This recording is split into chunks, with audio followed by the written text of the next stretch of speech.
இன்றைக்கி நம்ம பார்க்க போகிறது வேர்க்கடலை காய்கறி வச்சு சூப்பரான ஒரு கிரேவி.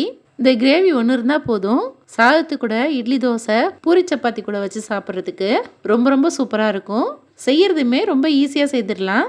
வீடியோவுக்கு போகிறதுக்கு முன்னாடி சேனலுக்கு புதுசாக இருந்தீங்கன்னா சப்ஸ்கிரைப் பண்ணி சப்போர்ட் பண்ணுங்கள். வாங்க இது எப்படி பண்ணுறதுன்னு பார்க்கலாம். இது பண்ணுறதுக்கு ஸ்டவ்வில் கடாயை வச்சுட்டு 3 டேபிள் ஸ்பூன் எண்ணெய் ஊற்றிருக்கேன். எண்ணெய் நல்லா சூடானதும் ஒரு சின்ன துண்டு பட்டை, 2 கிராம்பு, ஒரு துண்டு கல்பாசி சேர்த்துருக்கேன். இந்த எண்ணெயில் நல்லா வறுத்துக்கோங்க. இது நல்லா வறுபட்டுடுச்சு. இப்போ வெங்காயம் சேர்த்துக்கலாம். 2 பெரிய வெங்காயத்தை பொடியாக கட் பண்ணி வச்சுருக்கேன், அதை சேர்த்துக்கிறேன். கூடவே 2 பச்சை மிளகாவும் கீறிட்டு சேர்க்குறேன். சேர்த்துட்டு நல்லா கண்ணாடி பதம் வர வரைக்கும் நல்லா வதக்கிக்கணும்.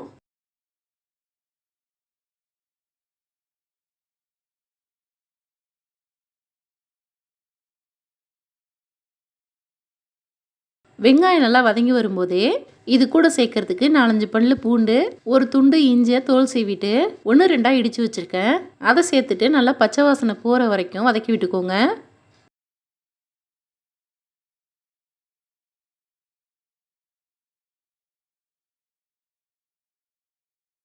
இப்போது சேர்த்த வெங்காயம் நல்லா கலர் மாதிரி வந்துருச்சு. தக்காளி சேர்த்துக்கலாம்.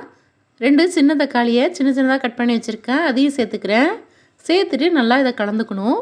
தக்காளி சேர்த்தது நல்லா மசிகிற அளவுக்கு வதக்கி விட்டுக்கோங்க. அப்போ தான் நம்ம கிரேவி ரொம்ப சூப்பராக இருக்கும்.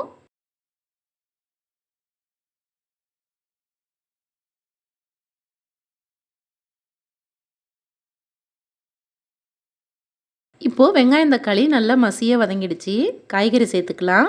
2 கத்திரிக்காவை சின்ன சின்னதாக கட் பண்ணி வச்சுருக்கேன், அதை சேர்த்துக்கிறேன். கூடவே ஒரு பெரிய உருளைக்கிழங்க தோல் சீவிட்டு இதையுமே சின்ன சின்னதாக கட் பண்ணி வச்சுருக்கேன், சேர்த்துக்கிறேன். தோல் சீவிட்டு நம்ம வதக்கி விடும்போது சீக்கிரமே வெந்து வந்துடும். இதோடையே 100 கிராம் வேர்க்கடலை 3 மணி நேரம் ஊற வச்சுருக்கேன். இப்போ இதை வடிகட்டிட்டு இதில் சேர்த்துக்கிறேன். இது கூடவே நல்லா 2 நிமிஷத்துக்கு வதக்கி விட்டுக்கோங்க.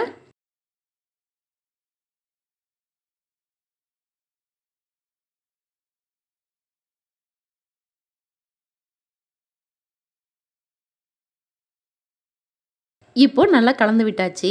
மசாலா பொருட்களை சேர்த்துக்கலாம். 1/2 ஸ்பூன் கரம் மசாலா சேர்த்துக்கோங்க. கூடவே 1/4 டீஸ்பூன் மஞ்சத்தூள் சேர்த்துக்கிறேன். சேர்த்துட்டு 1 டேபிள் ஸ்பூன் குழம்பு மிளகாய்த்தூள் சேர்க்குறேன். மிளகாய்த்தூள் உங்கள் காரத்துக்கு ஏற்றது போல் கூடவோ குறையவோ சேர்த்துக்கோங்க. சேர்த்துட்டு திரும்பவும் 2 நிமிஷத்துக்கு நல்லா இதை கலந்து விட்டுறணும்.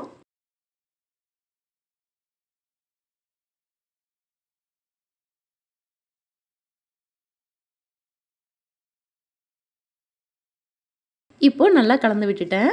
இது கூட சேர்க்குறதுக்கு ஒரு மூடி தேங்காய் கூட 1 ஸ்பூன் சோம்பு சேர்த்து நைஸாக அரைச்சி வச்சுருக்கேன், அதை சேர்த்துக்கிறேன். சேர்த்துட்டு இந்த ஜார்லேயே தேவையான அளவு தண்ணி ஊற்றிட்டு இதில் சேர்த்துக்கிறேன். நீங்கள் இதை டிஃபனுக்கு இந்த கிரேவி செய்கிறீங்கன்னா கொஞ்சமாக தண்ணி சேர்த்துக்கோங்க. சாதத்துக்காக ரெடி பண்ணுறீங்க அப்படின்னா கொஞ்சம் அதிகமாக தண்ணி சேர்த்துக்கோங்க. இப்போது இது சேர்த்துட்டு இதுக்கு தேவையான அளவு உப்பு சேர்த்துக்கிறேன். சேர்த்துட்டு ஒரு முறை நல்லா கலந்து விட்டுடுங்க. உப்பு காரம் சரி பார்த்துக்கணும்.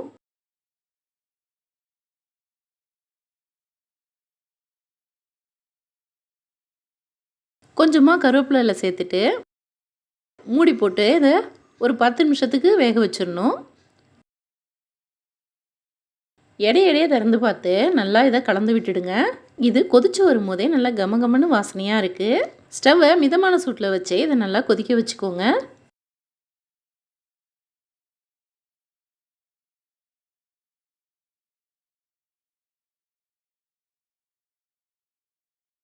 இப்போது திறந்து பார்க்கலாம். நம்மளோட கிரேவி சூப்பராக தயாராகிடுச்சு. இப்போது இதுக்கு மேலே கொஞ்சமாக கொத்தமல்லி இலை தூவிட்டு சர்வ் பண்ணிக்கலாம். நம்ம சேர்த்த எல்லாமே நல்லா வெந்து வந்திருக்கு. இதை மட்டும் செய்து பாருங்கள், கொஞ்சம் கூட மிச்சம் வைக்காமல் எல்லாருமே ரொம்ப விரும்பி சாப்பிடுவாங்க. நீங்களும் இது போல் ஒரு முறை ட்ரை பண்ணி பாருங்கள். இந்த வீடியோ பிடிச்சிருந்தா லைக் பண்ணி உங்கள் ஃப்ரெண்ட்ஸ் அண்ட் ஃபேமிலிக்கு ஷேர் பண்ணுங்கள். தேங்க்யூ.